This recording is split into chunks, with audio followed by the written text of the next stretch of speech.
년도 우리 7월 첫째 주일에 우리 그때 이제 극동 방송, 오늘처럼 이제 컴패션과 했는데 그때는 극동 방송 우리 후원 협약식과 함께 그때 우리 선교 작정식을 처음으로 선교 작정식을 했었습니다. 그때 제가 이제 주일 오전 설교 원고를 보니 특히 제가 두 가지를 메모를 해서 이제 말씀드린 게 있는데요. 이게 뭐냐면 첫째는 우리 교회가 지금 이제 26년, 그때는 26년 차 때니까요.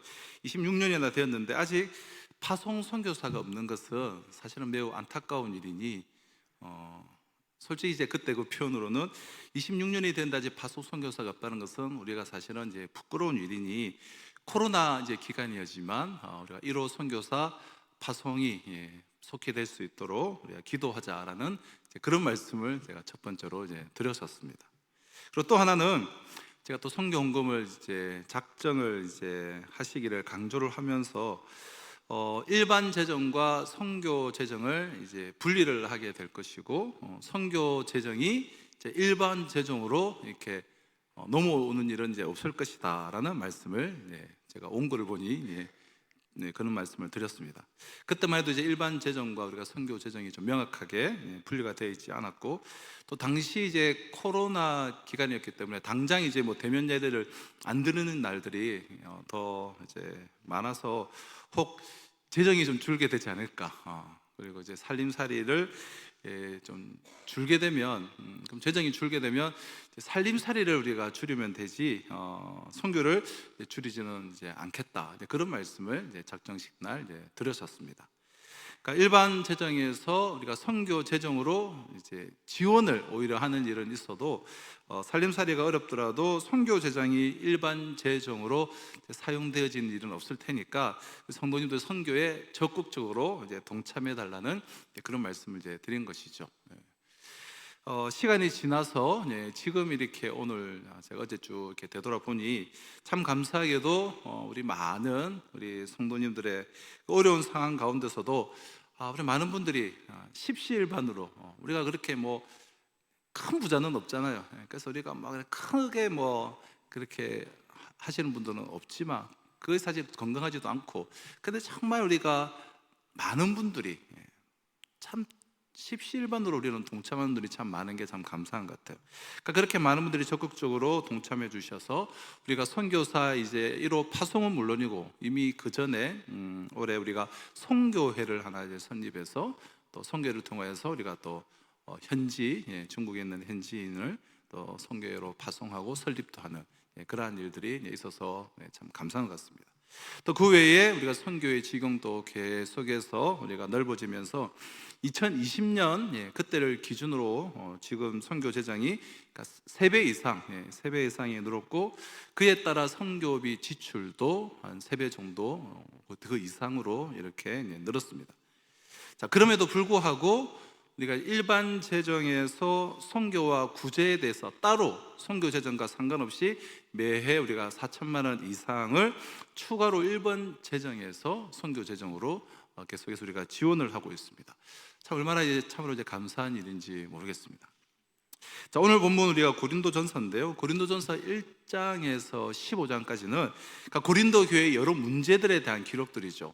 이제 분파 문제와 분쟁 문제와 부부 관계 문제와 또 음행의 문제, 또 음사, 남용 등의 문제들로 인하여서 이에 대한 가르침을 좀 신학적으로 또 교리적으로 그리고 여러 가지 사상적인 내용들을 고린도전서 1장에서 15장까지 쭉 다루고 있습니다.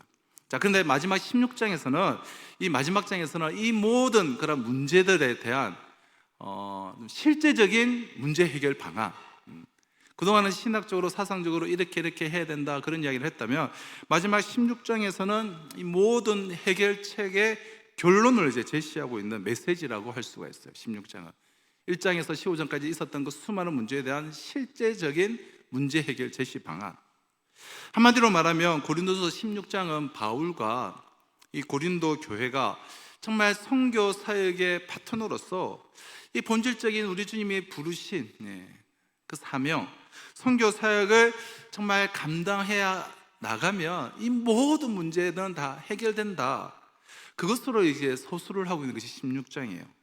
교회의 모든 분란들, 분쟁들, 다툼들, 그거 하나하나를 뭐 이래서 이런 방법으로 저런 방법으로, 그게 아니라 교회가 본질적 사명에 집중하고 선교 사역에 들어질 때 모든 다툼은 그치고 정말 땅끝까지 증인되는 이 선교 사역에 집중해라. 그러면 모든 문제가 해결된다는 유일한 해결책으로 제시하고 있다는 거예요. 그것이 모든 문제들의 해답이 되고 선교로, 그러니까 결론적인 실제적인 결론을 내리고 있는 장이다라고 말씀을 드릴 수가 있습니다.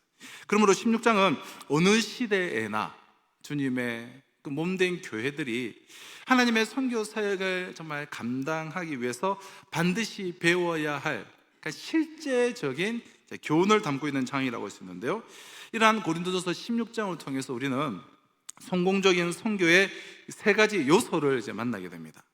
그러니까 선교 사역에 있어서는 없어서는 안 될 매우 실제적이고 구체적인 그런 요소들인데요, 그러니까 1절에서 3절은 이제 헌금에 대한 부분이에요.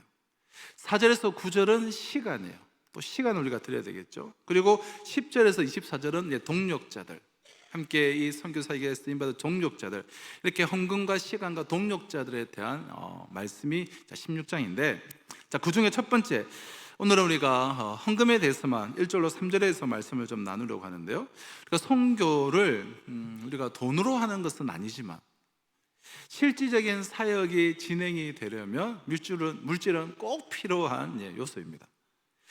내가 시간을 내어서 또 직접 우리가 또 선교의 현장에 뭐 단기 선교를 통하여서 우리가 참여를 할 수도 있겠지만, 오늘날 많은 경우, 우리가 대부분의 경우는 이 선교에 대한 동참은 선교 헌금을 통하여서 또 내가 기도를 통하여서 우리가 참여를 하게 됩니다. 그렇다면 실제적인 사역을 위한 이러한 헌금이 어떻게 모아져야 하는가, 또 어떻게 쓰여져야 하는가, 이런 원리들을 오늘 본문에서 우리가 찾아볼 수가 있는데요, 연보라는 단어가 이제 나오는데, 우리 1절을 보실까요? 성도를 위하여 연보에 관하여는, 이 연보, 이 단어 자체가 본래 특별한 의미의 헌금을 가리키는 그런 단어를 연보라는 단어예요. 그러니까 일종의 좀 선교 헌금이다라고 볼 수 있는 그런 단어인데요, 우리가 선교라고 하면 그저 이제 해외 선교사를 돕는 것만 선교라고 생각하기 쉬운데요, 그뿐만 아니라 선교에 대한 개념은 사실은 좀 광범위한 의미를 갖고 있습니다. 그러니까 하나님의 사역 전체를 우리가 이제 선교로 이제 볼 수가 있습니다. 본문에는 특별히 다른 지역, 다른 나라에 사는 하나님이 택한 사람들을 위한 좀 구제의 성격을 가진 구제의 연보, 선교적 목적을 가지고 다른 지역에 사는 자들을 이렇게 세우고, 그래서 하나님 나라를 세워나가는 목적을 위해서 헌금이 이제 필요했던 것이죠. 오늘 본문의 배경은 바울 사도가 예루살렘 주변에 기근이 심하게 들어요. 예루살렘에 아주 심각한 기근이 들게 됩니다.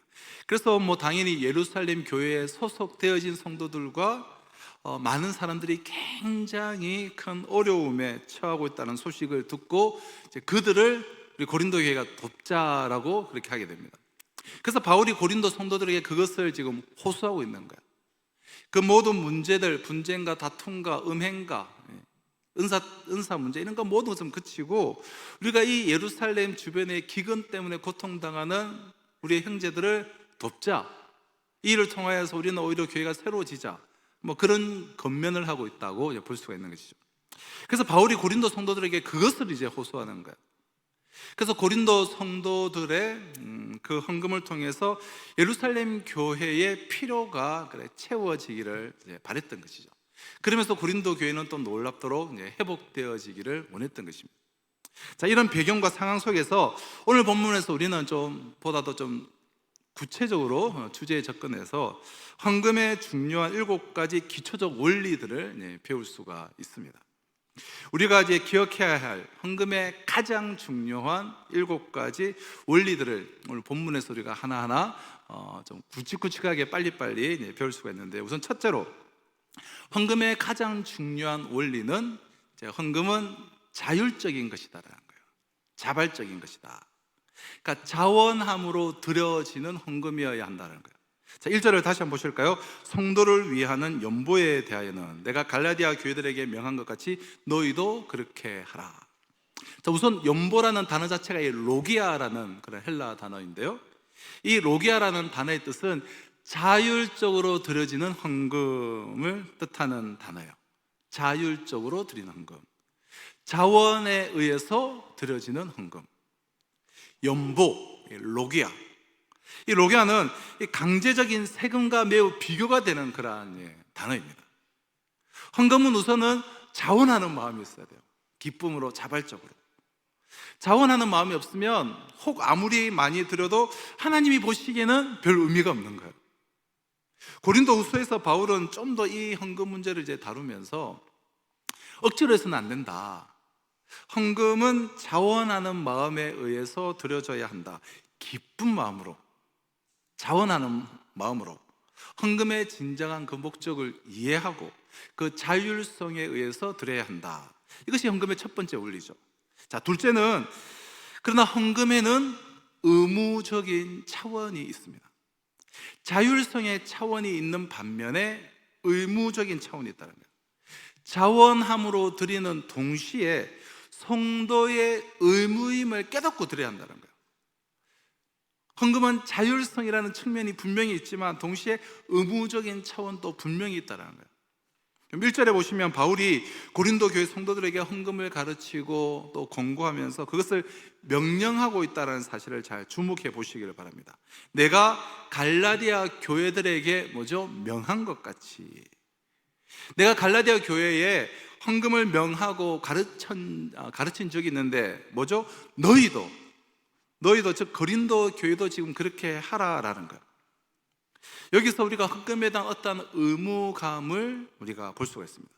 자, 헌금은 자원에 근거한 것이고 자원하는 마음이 반드시 있어야 합니다. 자원하는 마음이 없이 의무만을 행하면 그것은 율법이고 그것은 매우 차가운 의무가 될 것입니다. 그러나 우리가 간과하지 말아야 할 것은 헌금은 의무적인 차원도 분명히 있다는 거예요. 부부 관계는 우리가 자율적인 관계로 돼야 되겠죠. 자율적인 관계라는 측면이 분명히 있지만 동시에 부부 관계는 의무적인 차원이 분명히 있는 것 아니겠습니까?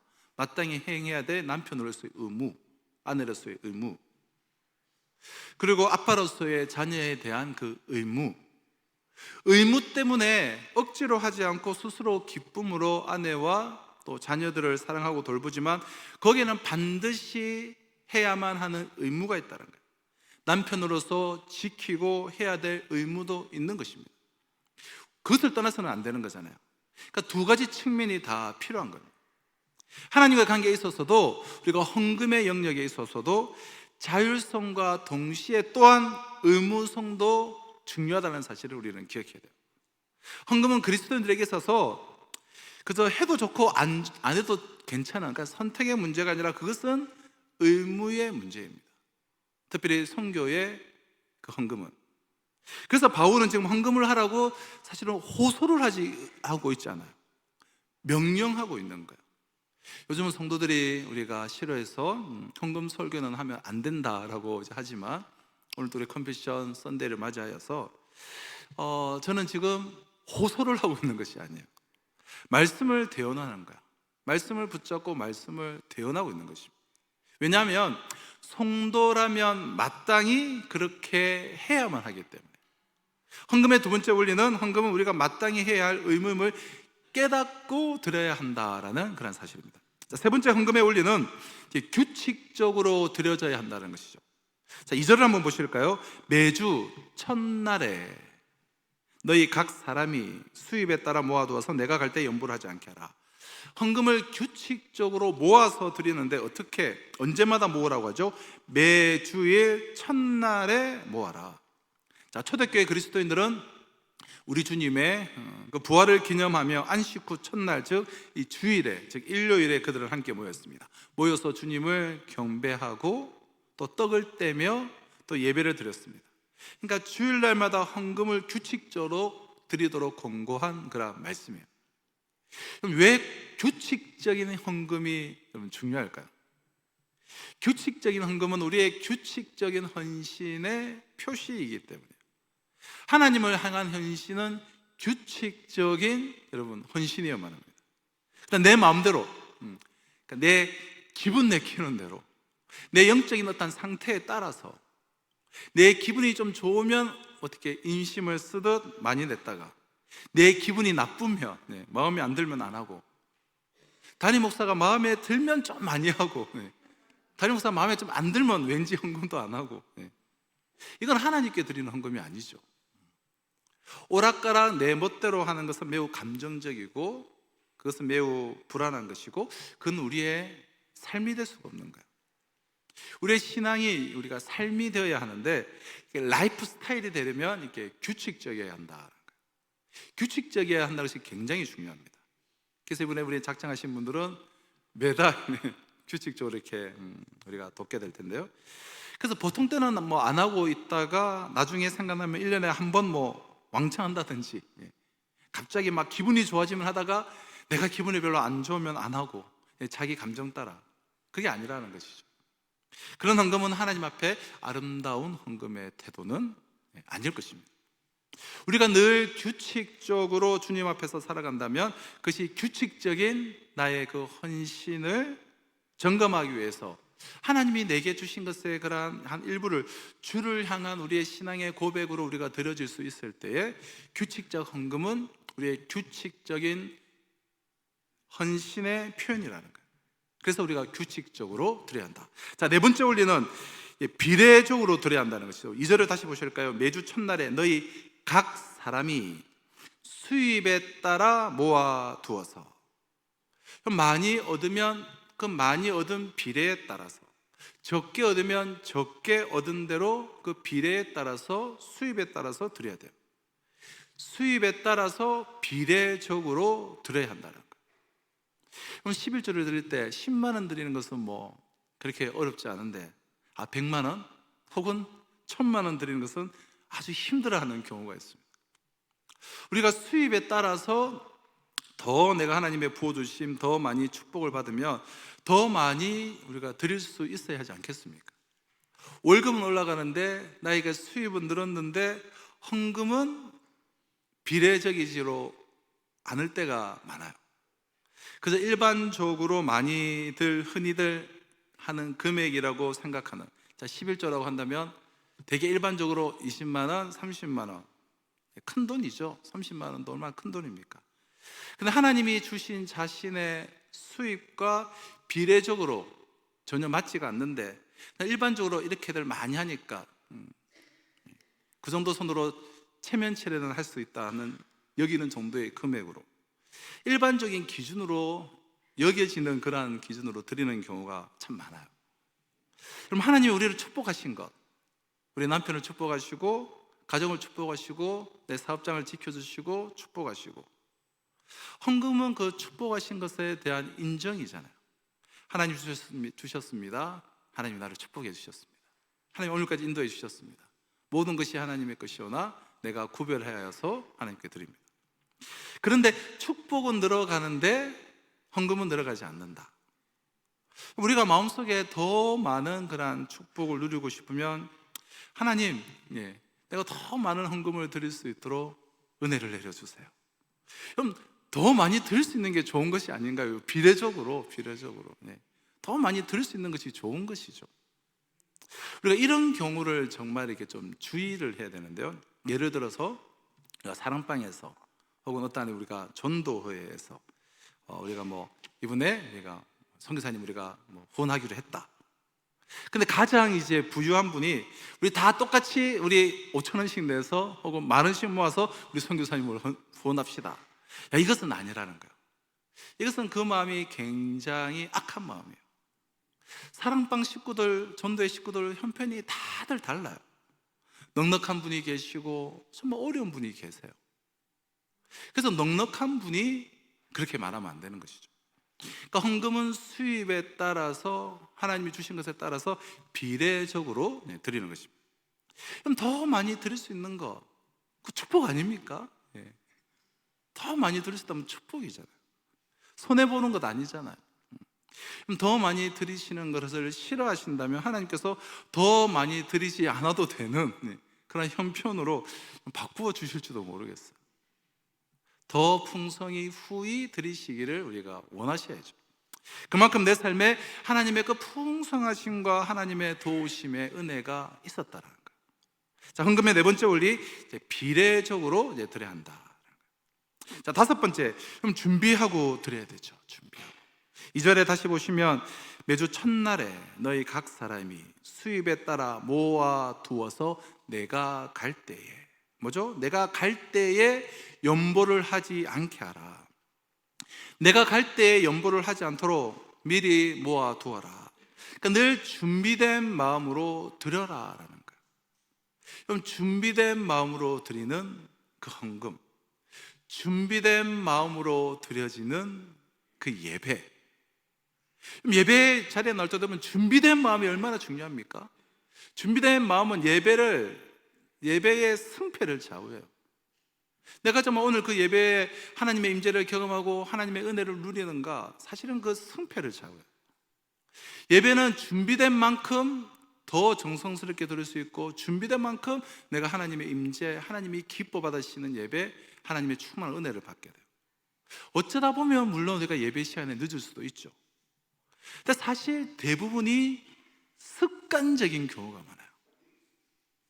예배 시간을 어떻게 바꿔도 15분을 말에 혹 늦췄다. 꼭 15분 지각하는 분들은 습관적으로 15분을 지각합니다. 늦게 오는 그 시간이 있어요. 찬양이 다 마치면 들어온다든가, 설교를 시작하기 전에 딱 온다든가, 어떤 분은 정말 설교 시작하고 나서 딱 5분 후에 들어와요. 항상 설교 시작하고 있을 때 5분 후에 딱 들어와요. 그런 분들은 천국에 가서도 5분, 15분에 지각할지도 모릅니다. 그럼 예배 시작 전 최소 10분 전에 오셔서 말씀도 오늘 본문도 한번 쫙 펼쳐서 자서 한번 읽어보시고 또 기도하며, 그럼 그 준비된 마음으로 예배 드릴 때 더 풍성한 은혜를 경험하는 것이죠. 그 준비된 마음으로 예배 드리는 것과 그냥 드리는 마음은 천양지차입니다. 헌금도 마찬가지예요. 그럼 준비된 헌금. 어릴 때 우리 할머니들 다들 헌금을 드릴 때 토요일 날 저녁부터 옷 말무새부터 준비, 다 옷도 다릴 뿐만 아니라 헌금도 이렇게 다 다리셔가지고 준비해서 드리시던 그 모습들, 미리 하나님 앞에 준비하고 감사함으로 나오는 것, 그것을 하나님께서는 기뻐하시는 것입니다. 헌금에 있어서 여러분 준비의 정신이 얼마나 중요한 것인가는 성경에 나타나 있는 모든 연보에 대한 그 교훈들마다 매우 일관성 있게 강조되는 교훈 중에 하나가 바로 이 준비된 마음이에요. 준비된 마음으로 우리가 드리자라는 거고요. 여섯 번째, 또 하나의 중요한 원리는 은혜의 응답으로 우리는 하나님께 드려야 합니다. 은혜에 대한 응답, 은혜에 대한 보답으로서 드려야 되는 것이죠. 3절에 보면 헌금에 관한 독특한 표현 하나가 등장해요. 내가 이를 때에 너희가 인정한 사람에게 편지를 주어 너희의 은혜를 예루살렘으로 가지고 가게 하리니. 바울이 지금 고린도 교인들이 미리 준비해둔 그 귀한 헌금을 가지고 예루살렘으로 가기를 지금 원했다라는 것이죠. 그런데 헌금을 가지고 간다라는 표현을 쓰지 않고 지금 뭘 가지고 간다고 하죠? 너희의 은혜를 예루살렘으로 가지고 가게 하리니. 너희가 준비해놓은 은혜를 가지고 간다는 거예요. 어떤 의미에서 이 은혜라는 단어를 사용했을까요? 우리 모두는 하나님의 은혜를 받은 자들입니다. 우리는 정말 하나님의 은혜를 받은 자들이에요. 너희는 그 은혜를 인하여 믿음으로 말미암아 구원을 받았으니 이것은 너희에게서 난 것이 아니요 하나님의 선물이라. 그럼 자격이 전혀 없던 우리에게 베풀어 주신 그 놀라운 은혜, 그 은혜로서 구원을 받고, 그 은혜로서 내가 성령 체험을 하고, 그 은혜로서 내가 뭔데 하나님의 사랑을 체험하고, 그 은혜로서 하나님의 놀라운 축복들을 체험하고, 그 은혜로서 하나님이 물질의 축복도 주셨어요. 한마디로 그리스도인들의 삶은 하나님의 은혜에 빚진 인생이에요. 우리는 은혜를 받은 자들이에요. 우리는 풍성한 그 하나님의 은혜에 빚진 자들이에요. 그래서 헌금을 할 때에 뭐냐 하면 은혜의 빚진 자로서 또 은혜를 보답하는 심정으로 헌금을 하는 것. 이 헌금이 또한 쓰여지게 될 때 내가 받았던 하나님의 그 은혜가 누군가에게도 전해지기를 원하는 것. 그래서 은혜를 받은 내가 이제 그 은혜를 나누는 것. 나에게 왜 빵을 3개로 주셨는가? 목사님 말씀처럼 나를 통해서 나누어 주시기 위해서. 그것이 헌금의 정신이죠. 헌금은 그 은혜를 받은 사람들이 은혜를 나누는 것입니다.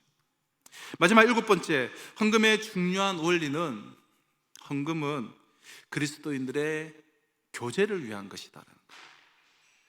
그리스도인들의 교제를 위해서 드려지는 것이다. 교제라고 하니까 우리 모임할 때 우리 식사비를 그러니까 좀 많이 해야 되냐 이런 쪽으로 이해하시는 것 같은데, 그런 게 아니라 헌금은 코이노니아다라는 거예요. 코이노니아. 그럼 코이노니아가 무슨 뜻이죠? 코이노니아가 이제 교제라는 뜻이잖아요. 교제.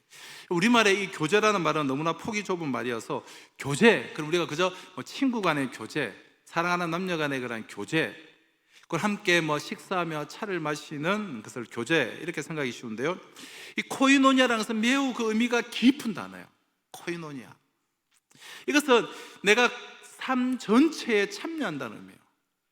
내가 교제한다는 것은 그 사람의 삶의 전체에 참여한다라는, 삶에 참여한다라는 의미를 갖고 있습니다. 그래서 삶과 삶이 연결이 되는 거예요. 삶과 삶들이 연결되는 거예요. 내가 상대방의 삶 속에 참여하고 또 상대방이 내 삶 속에 참여를 하는 거예요. 그러니까 삶을 나누는 것이죠. 서로가 참여함으로써. 우리가 사랑방에 모일 때마다 우리가 같이 우리의 마음속의 고통과 아픔과 삶의 문제들을 내어놓고 서로 이렇게 우리가 기도를 합니다. 그리고 서로가 격려를 이렇게 나누어요.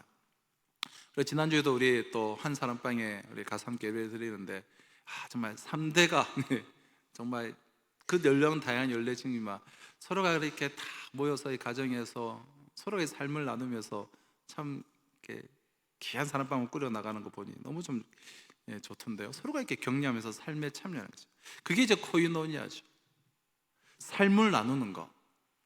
내가 상대방의 삶에 참여하고 또 상대방이 또 내 삶 속에 참여를 하는 것입니다. 그럼 공동체 안에 너무 어려운 사람들이 혹 있다면 우리가 헌금을 할 수가 있죠. 하지만 여러분, 우리가 구워주시는 마시기를 바라요. 구워주면, 빌려주면 어떤 형태로든 교회에서 우리가 구워주는 형태든 빌려주는 형태든, 구워주는 거나 빌려주는 거나 같은 말이네요. 아무튼 그래, 돈 거래가 되어서는 안 돼요. 그것 때문에 교제가 깨어집니다. 성경은 너희가 사랑의 빚 외에는 아무 빚도 지지 말라라고 말씀하셨습니다. 만약 정말 이제 돕고 싶다면 어떻게 하면 됩니까? 그러면 구워주고 빌려주는 것이 아니라 내가 할 수 있는 만큼 그냥 주는 것이죠. 헌금을 통하여서 주면 되는 겁니다. 헌금에서 줄 때에 거기서 진정한 참여를 통하여 그 삶에, 그 사람의 고통에, 연약함에, 약함에 내가 컴패션, 동참해서 참여해서 진정한 교제가 이루어지는 것이죠. 내가 상대방의 삶에 헌금을 통하여서 참여하는 것입니다. 실제로 초대 그리스도인들은 그렇게 물질로 유무상통하며 어려운 이웃들을 세웠던 모습을 우리가 보게 되죠. 예루살렘 교회가 지금 어려움 속에 있다는 소식을 듣고 고린도 교회가 헌금을 해서 도와줬을 때에 고린도 교회와 예루살렘 교회의 성도들이 어떻게 됩니까? 연결이 돼요. 떨어져 있었지만 그들은 코이노니아가 이루어져요. 연합이 돼요. 얼마나 서로 진한 사랑을 느끼며 소식들이 오고 갔겠습니까? 여러분, 어려운 분들이 있을 때 우리가 공적인 헌금을 통해서 다만 얼마라도 도와줄 때 우리가 그분과 이렇게 연결이 되죠. 그래서 헌금은 연결하는 것입니다. 우리가 외국의 어떠한 지역을 생각하고 선교 헌금을 했을 때 그 지역과 우리가 떨어져 있지만 연결이 됩니다. 갑자기 그 지역과 내가 낯선 지역이 아니고 그 지역에 사는 성도들과 내가 연결이 되는 것을 우리가 느끼게 돼요. 세계 곳곳에 모든 나라들과 또한 선교사님들과 이 선교 헌금을 통해서 우리는 연결이 되는 거예요. 오늘 작정한 우리 땅끝에 그런 어린 아이들과 우리가 연결이 되는 거예요. 크리스천들의 진정한 코이노니아가 이루어지게 되는 것이죠. 이것이 바로 헌금 정신의 매우 중요한 요소인 것이죠. 지난 금요일과 우리 토요일에 이렇게 장로님들과 우리가 정책당회가 있었는데요. 우리가 이제 내년도 예산을 이제 세우는데 얼마나 돈이 들어갈 곳이 많은지. 우리도 이제 예배당이 이제 좀 오래되어서 곳곳에 수리, 시설 수리하는 것이 또 되게 많은 거예요. 우리가 또 방수 공사에, 그리고 이제 또 전기 공사에, 또 소방, 엘리베이터도 또 뭐 해 다 기한이 다 지나가지고 이제 또 전기 난방, 또 우리 전기 난방 돌리는 큰 위에 옥상에 가면 큰 기계가 있는데 멀쩡한데 법이 또 바뀌어가지고 그걸 또 이제 뭐 몇 억을 들여도 바꿔야 된다는 거예요. 그리고 뭐 그러니까 저는 우리 교회 이제 공간이 좀 이제 부족해서 저는 이제 내년에는 우리 식당이 공간이 넓은데 밥 먹을 때만 사용하고 사용을 못 하잖아요. 그래서 우리 또 권사님들 뵐 때마다 목사님 우리 모일 데가 없어요 하시면서 이야기 들을 때마다 얼마나 더 죄송하고, 그래서 좀 공간들을 좀 이렇게 우리가 또 소모임할 공간도 없고 우리가 이제 인원 대비 이제 공간이 좀 좁죠. 그래서 지하를 좀 우리가 좀 잘 정리정돈해서 그러니까 밥 먹을 때 밥 먹고 이렇게 탁 내리고 올리고 하면 주방과 딱 분리가 되어서 카페처럼 이렇게 소그룹실도 여러 개 나오게 하면 식당이 워낙 넓기 때문에 그 공간 활용을 하면 좋겠다 싶었는데 아무리 짜봐도 이제 내년에 그게 안 되더라고요. 그래서 장로님들이 목사님 일단 참으셨다가 하반기 한번 보자고 그래서 일단 알겠습니다 뭐 그렇게 했는데요.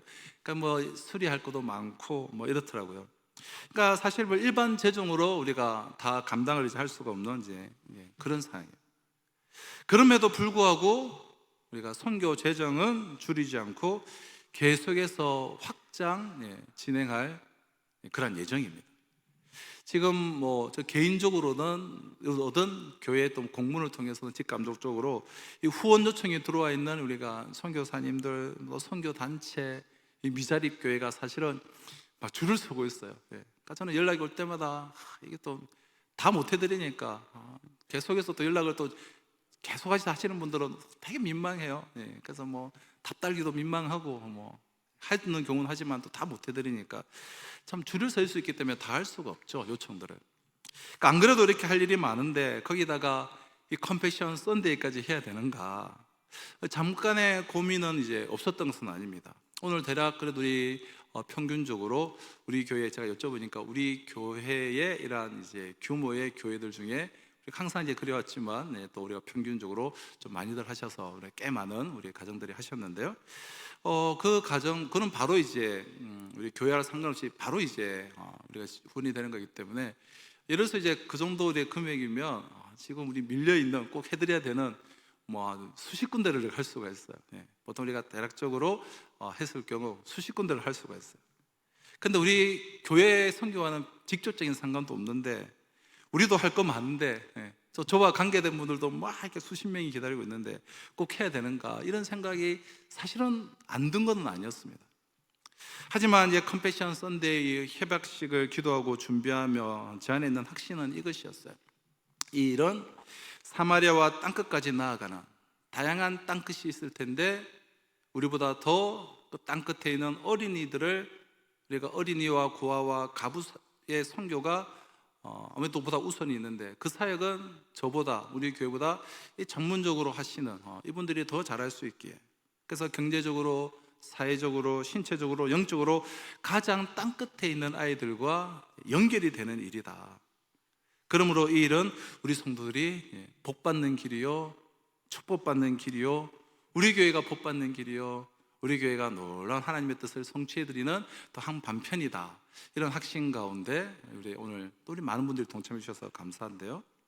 그럼 좋으신 하나님은 우리에게 좋은 것을 주시기를 원하십니다. 복의 근원이신 하나님 우리에게 복을 주시기를 원하세요. 그래서 저는 이 일을 통하여서 우리 교회가 여러분들 가정이 저는 복을 받을 것이라고 확신을 하고 있습니다. 우리는 복을 받아야 돼요.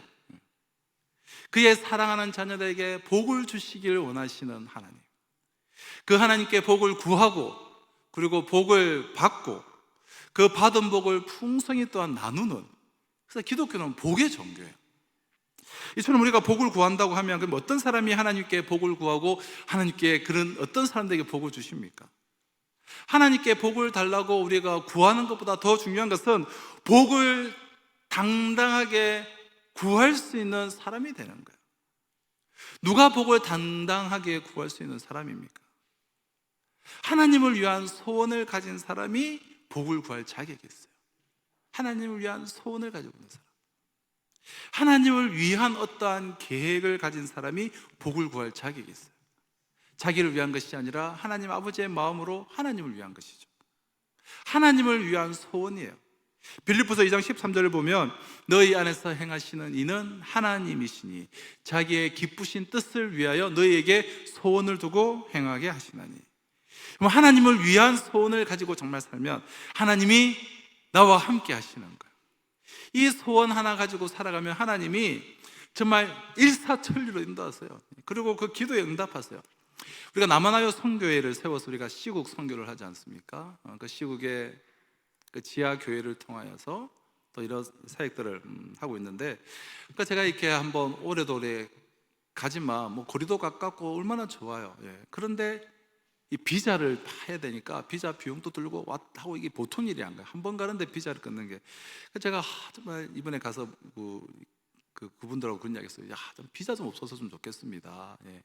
근데 뭐 아마 비자는 아마 안 없앨 거다 뭐 이런 이야기 하더라고. 그래서 내가 비자를 없애주면 정말 이렇게 매해 이렇게 와서 사역도 해야 되는데 하나님께서 우리 비자를 뭐 없애줄 줄로 뭐 믿습니다. 목사님 이놈들께 농담으로 그런 이야기 했어요.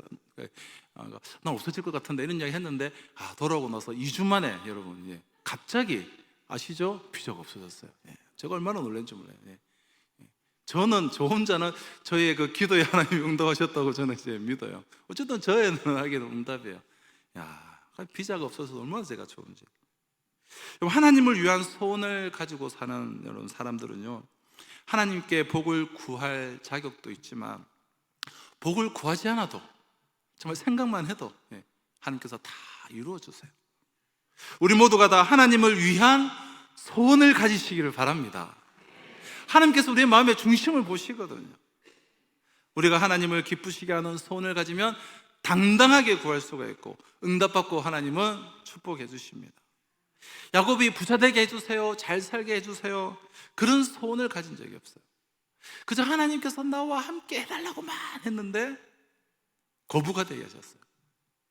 저는 요즘에는 마지막 기도에 별로 안 하지만 그래도 개인적으로는 계속 하는데, 공식적으로 이제 마지막 기도 때는 그 단어를 별로 안 쓰지만 개인적으로는 지금도 계속해요. 우리 성도님들이 다 부자 되시기를 기도해요. 하나님이 부의 흐름을 우리 성도들에게 이동시켜 주시기를 기도합니다. 하나님을 위한 소원을 가진 하나님의 사람들에게도 정말 그 부의 흐름을 이동시켜 주시기를. 하나님은 하늘도 땅도 주관하시는 분이십니다. 절대 주권을 가지신 전지전능하신 분이에요. 이 하나님을 위한 소원을 가지고 당당하게 구하고 풍성하게 복을 받고 크게 쓰임 받으시기를 축복합니다. 또 하나는 하나님께 더 많은 축복을 구할 자격이 있는 사람이 누군가 하면 주님과 복음을 위해서 살려고 하는 사람이에요. 어떤 직업을 가졌든 간에 주님을 위해서, 복음을 위해서 목적을 가지고 직장 생활하는 사람은 그 자체가 거룩한 직업을 가진 사람이에요. 그리고 당당히 축복을 구할 자격이 있어요. 한 영혼이라도 구원해서 내가 천국 가게 하는 것이 주님을 제일 기쁘시게 하는 일인 줄로 믿고, 정말 전도하는 일에는 내가 뒤따라서 다니시고, 선교하는 일에 뭐 해외 선교든 국내 선교든 또 교회를 이렇게 세우는 일에 어떤 모습이든 주님과 복음을 위해서, 영혼 구원을 위해서 살려고 하는 사람들은 당당하게 축복 주십시오. 구할 자격이 있습니다. 당당히 구하시고 넘치게 복을 받으시고 주님과 복음과 영혼 구원을 위해서 흘러 넘치는 그러한 쓰임을 받으시기를 축복합니다. 마지막 세 번째는 오직 하나님의 영광을 위해서 사는 사람이 축복을 구할 자격이 있죠. 그런즉 너희가 먹든지 마시든지 무엇을 하든지 다 하나님의 영광을 위하여서 하라. 왜 물질의 복을 구하십니까? 특별히 나만 좋은 집에서 좋은 차 타고 잘 살아야 하는 이유가 무엇입니까? 하나님은 그걸 원하세요. 그런데 왜 내가 그렇게 나만 잘 살아야 되냐는 거예요. 하나님을 영광을 위해서, 하나님의 뜻대로 하나님을 기쁘시게 하기 위해서 우리는 살아갈 때에 얼마든지 하나님께서 그런 복은 주세요. 솔로몬이 그저 부자로 살아서 자신에게 유익한 것이 뭐가 있었습니까? 솔로몬은 삼시세끼 밥 먹고 일용할 양식에 감사하며 살았으며 그 영혼은 그보다는 더 좋았을까요? 우리가 하나님께 지금보다 더 많은 물질의 축복을 구하려고 한다면 오직 하나님의 영광을 위해서 살겠노라는 목적과 분명한 고백이 있어야 합니다. 주님을 향한 계획이 있어야 되고 주님을 향한 소원이 있어야 돼요. 선교에 대한 계획이 있어야 돼요. 땅끝에 한 어린이를 입양하겠다, 후원하겠다, 단기 선교에 참여하겠다. 또 우리 교회를 통해서 지역사회 가운데 우리가 뭐 로브 상자도 하겠지만 구제를 하든지 긍휼사역에 대한 계획이 있다든지 이렇게 계획을 세운 사람들은 주님 나 별로 없어요, 좀 쓰임받게 주세요, 당당하게 구할 수가 있습니다. 여러분, 당당하게 하나님 내가 쓰임받기를 소망합니다, 정말 주시면 내가 드리겠습니다, 없으면 안 주시면 내가 못해요, 주시면 하겠습니다, 이게 바로 작정이거든요. 작정한다 해서 딴 것이 아니라 주님 내가 없는데 어떻게 합니까? 주시면 내가 드리겠습니다, 주세요. 네. 이게 사실은 작정이에요. 자기를 위해서 구하는 것이 아니죠. 선교해야 되는데 돈이 없으니까 당당히 달라고 구하는 거예요. 그게 작정이에요. 그렇게 작정하면 하나님께 부어주시는 것을 경험하게 돼요. 이 비밀을 아시고 경험하시면 정말 놀라운 일들이 막 일어나게 돼요. 우리 하나님의 영광을 위해서 살아보셨으면 좋겠습니다. 생각만 해도 주시고 넘치게 주시고 하나님의 영광을 위해서 쓰임받는 저와 우리 모두가 되시기를 주님의 이름으로 축복합니다.